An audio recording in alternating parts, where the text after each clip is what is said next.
Hello. In this recording we're going to be looking at how we can cost labour. There are three systems that we will look at: time-based system, piecework system and the bonus or performance system. Just a reminder that the cost summary, as shown here, incorporates direct labour under the direct costs, and the three direct costs together give us the prime cost. Now, although there is both direct and indirect labour, we're going to focus mostly on the direct labour. And a reminder that direct labour can be, for example, workers who actually assemble or manufacture the products.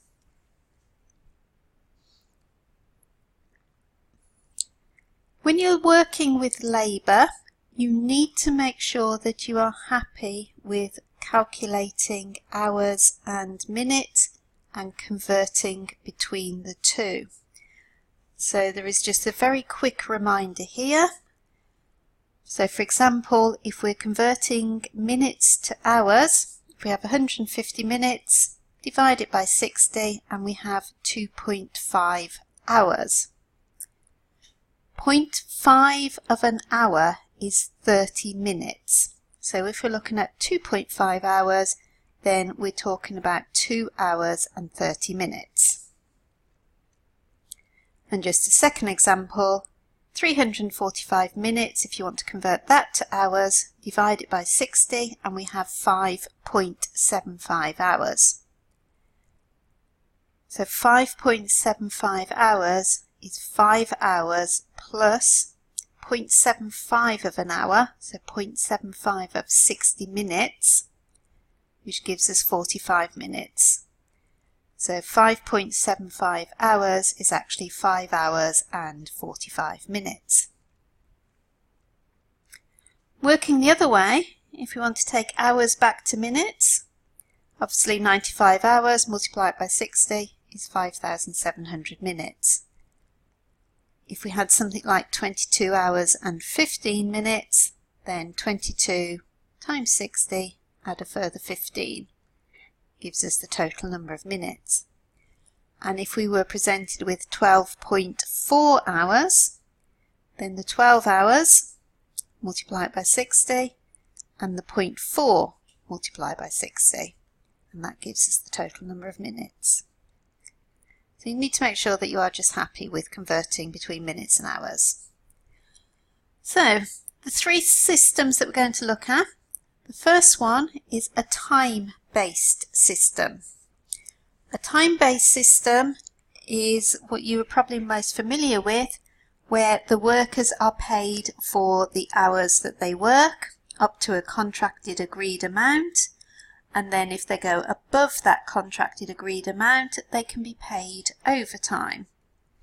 So for example, a worker may be paid £8 per hour for each hour they work, up to 40 hours a week. If in a particular week they work over 40 hours, then that would be classified as overtime, and they may be paid a higher rate, such as time and a half.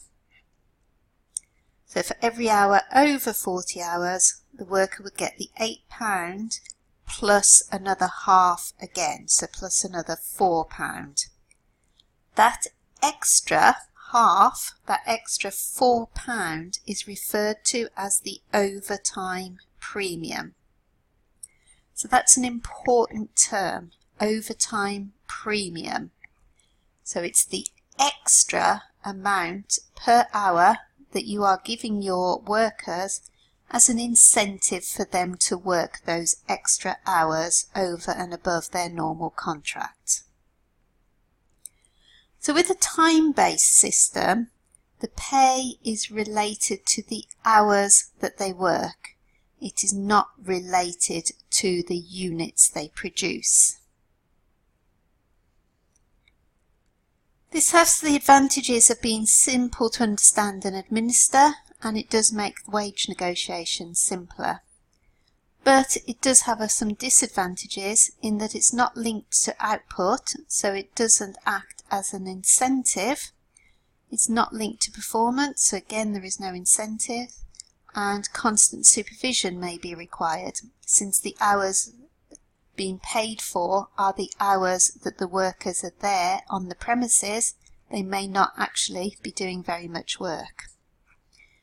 But time-based systems are a useful system if quality is particularly important, as opposed to the quantity of units produced.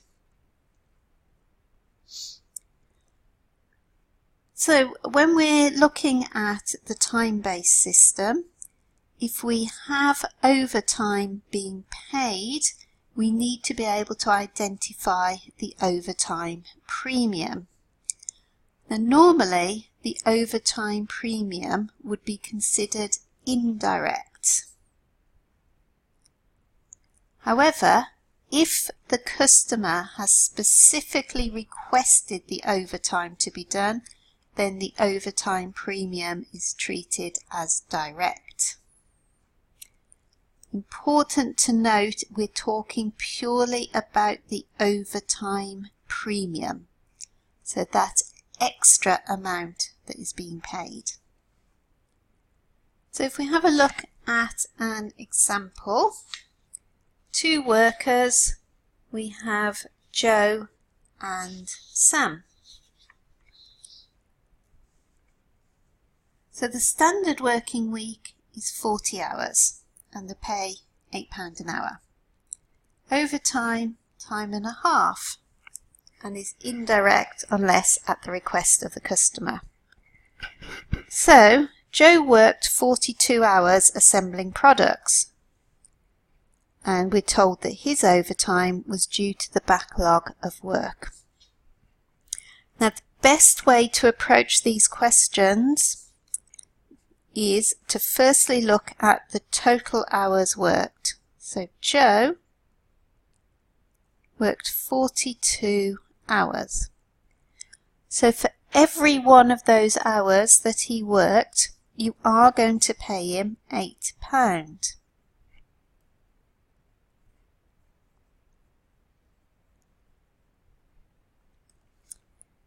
Then have a look and see, did he do any overtime?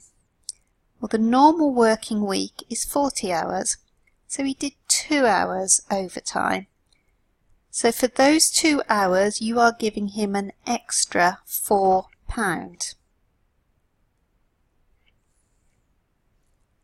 So that's £8.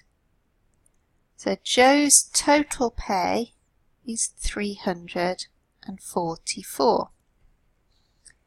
Now the advantage of working it out this way is that we can immediately identify the overtime premium,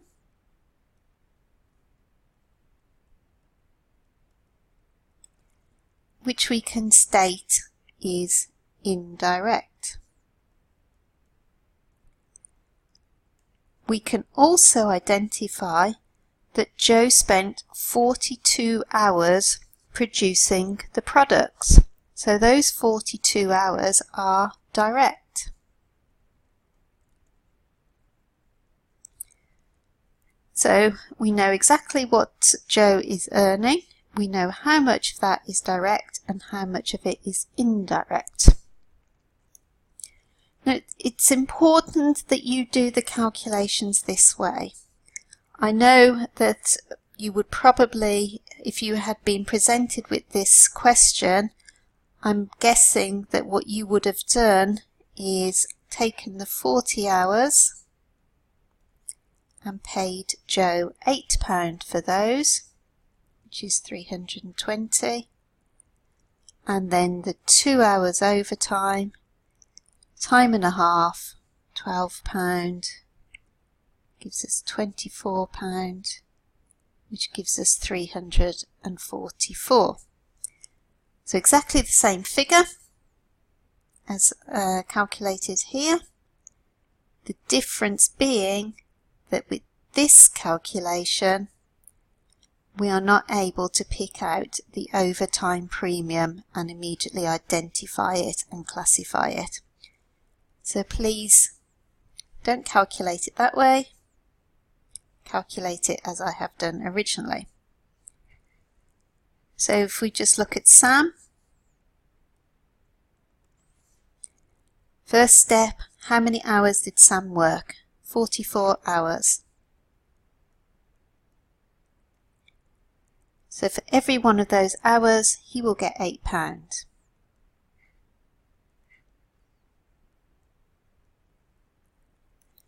Then look and see if any of that was overtime.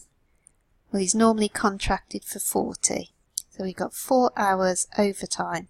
So 4 hours, he gets an extra £4. So now we have Sam's pay, 368. We know this is the overtime premium. We know these hours are direct. The premium is normally indirect unless at the customer's request.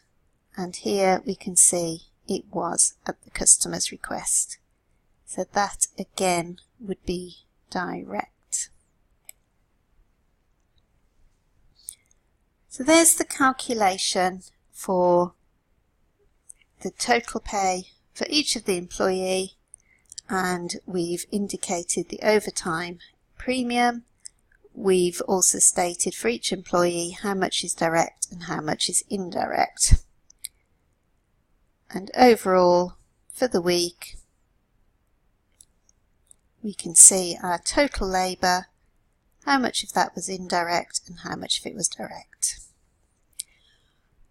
Indirect labour, in addition to the overtime premium, you may also come across holiday pay,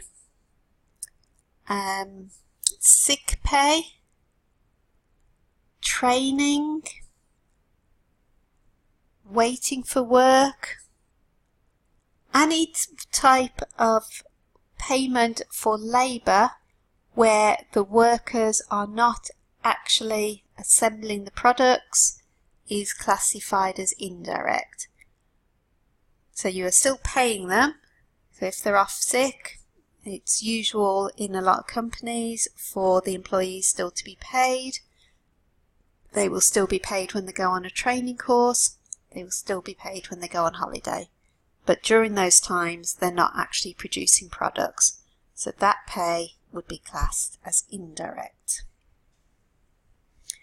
Now we're going to look at a slightly more complicated example. So this is the timesheet for one employee of a building company. So his basic rate of pay is £20, overtime, time and a quarter. Overtime is working beyond 4 PM and at the weekend. So with that in mind, let's have a look at his timesheet. So Monday works 8 to 12:30 and then 1 to 4. So that's 4.5 hours and that's another 3. So in total we've got 7.5 hours.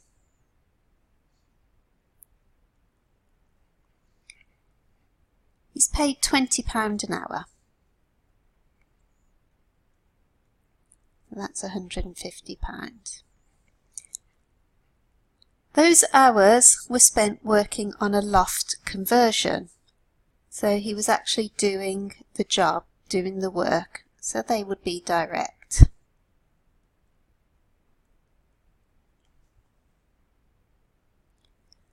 On Tuesday, again, 4.5 hours till lunch, 3 hours after lunch. So that's 7.5 hours, for which he's paid £20. But what we're told is that 2 of those hours were spent in a meeting. So 2 hours were not working on the loft conversion, so therefore 2 hours are indirect. So that's 2 hours at £20 an hour. He still gets paid for the meeting, but we are classifying it as indirect. So therefore the direct would just be 110. On Wednesday, 4.5 hours in the morning, 4 hours in the afternoon. So that's 8.5. Pay him £20 for that. So that's 170.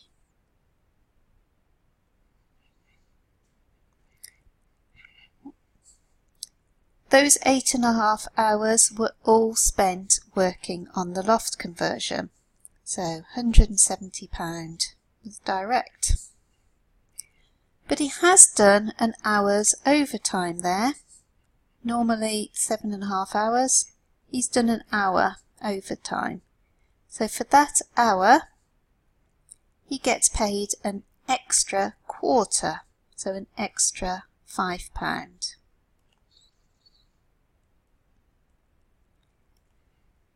Now we haven't been specifically told that that overtime was at the request of the customer, so we assume that it is not.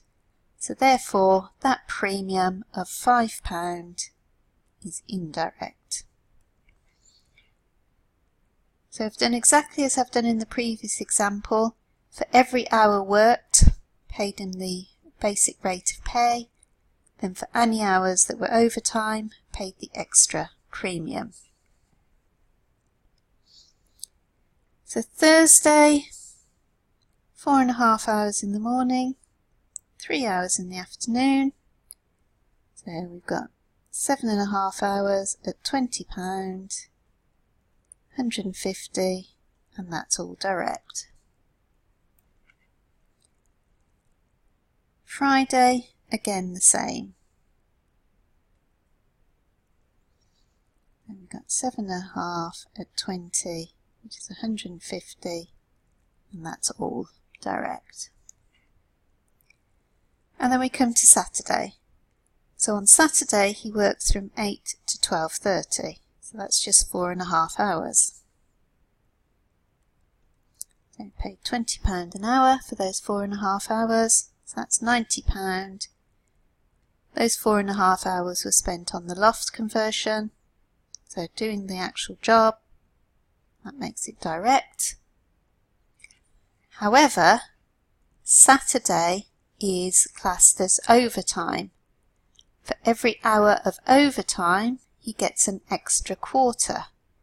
So for those 4.5 hours he did on Saturday, they're all classed as overtime. So he gets an extra £5.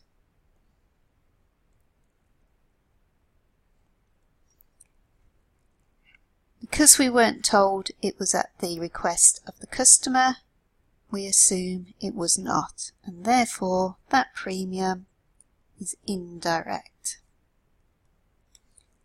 And so we have our calculations.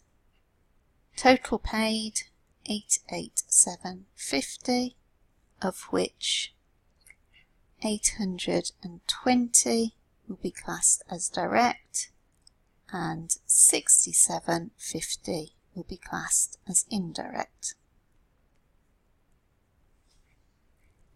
So that's a more complicated example where we've had to look at the hours on a day-by-day basis.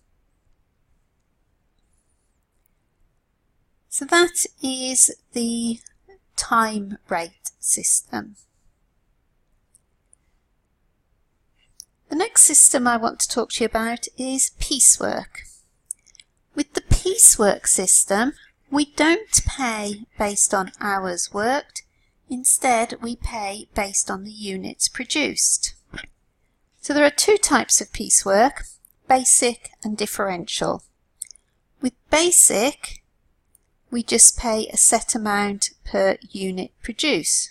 So for example, a worker may be paid 15p a unit. If they produce 452, then they will be paid 452 times 15, so 67.80. So the more units they produce, the higher their pay. A slightly more sophisticated version is the differential piecework, where we have different piecework rates. So for example, workers may be paid 15p if they produce up to 400, but then once they go over the 400 units, the rate they earn goes up. So this is an incentive to them to produce even more. So in this case, the first 400 units they would get 15p for, and then above the 400, so they produce 452 altogether, so above the 400 there was an extra 52 units. For those they would get 17p.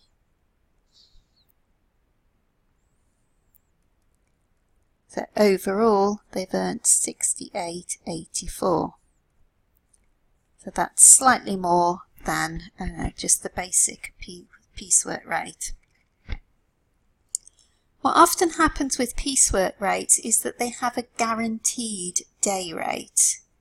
So if, for example, a machine broke and the workers were unable to produce any products, if we just paid them based on piecework, 0 units produced would equal 0 pay. Now obviously, as this is not through the fault of the workers, that is unfair. So in such instances there may be a guaranteed day rate, which it means that if no units are produced, or if only a few units are produced, then they're guaranteed to earn at least a minimum amount. This again is a simple system to understand, and the advantage is that it does encourage output. Main disadvantage of this system though is there is no focus on quality.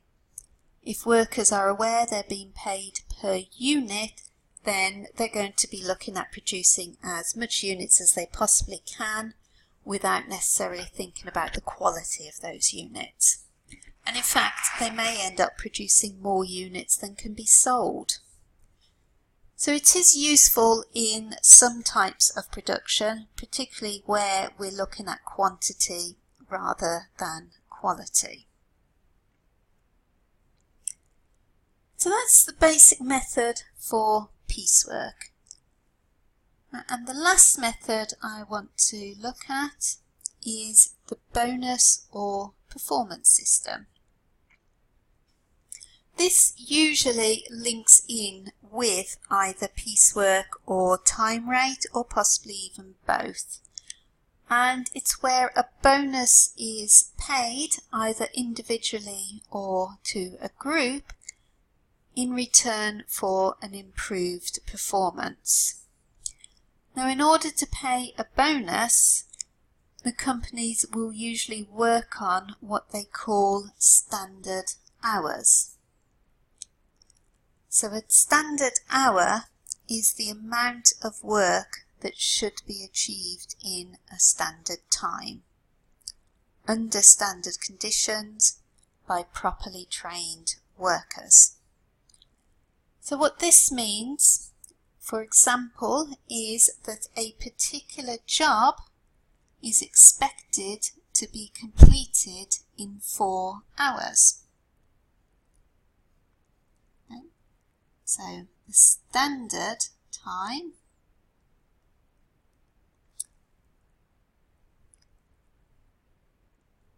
to complete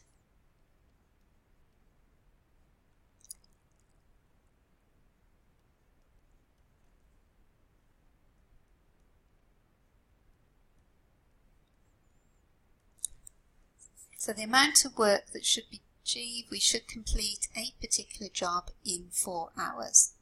That's the expectation. The actual time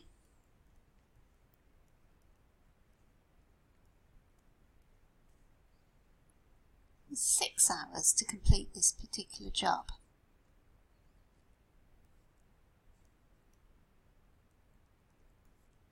So we took 2 hours longer than was expected. If it was the other way, so the standard time 4 hours, but we actually took 3 hours, we've saved an hour. So the expectation was that this particular job was going to take 4 hours to complete, but we've been able to do it in 3 hours. So we've saved an hour. As such, the workers could be entitled to a bonus for that saved time. So basically for working quicker than expected or anticipated. So that's what we mean by a standard hour. So it's the amount of time that we would expect something to take.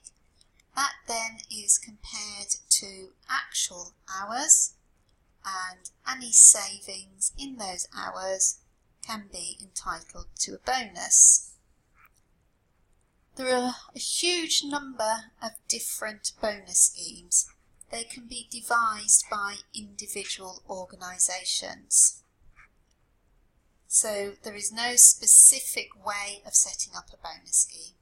It's just an agreement that employers and employees will enter into. Sometimes the hours saved could be split between employers and employees. Sometimes all the hours saved may be paid to the employees. So it really depends upon the scenarios that you are looking at. There are advantages. It usually leads to increased production. It can improve morale because the employees can see that by working harder they are being rewarded for that extra work, and it could attract more efficient workers to the business. It does also have its disadvantages. It can lead to some disputes over agreeing upon the bonus scheme. They can be quite complex and expensive, and it can lead to friction between workers if some workers are earning bonuses and other workers are not. To try and avoid this, sometimes group bonus schemes are used. The problem with a group bonus scheme is that the whole group get paid the bonus, and it may be that some individual members within the group are not actually working as efficiently as others. So this can cause resentment amongst the group. So those are the 3 schemes that you need to be aware of for paying your direct labour. So we've got the time-based, we've got piecework, and we've got bonus schemes. So that brings us to the end of this recording.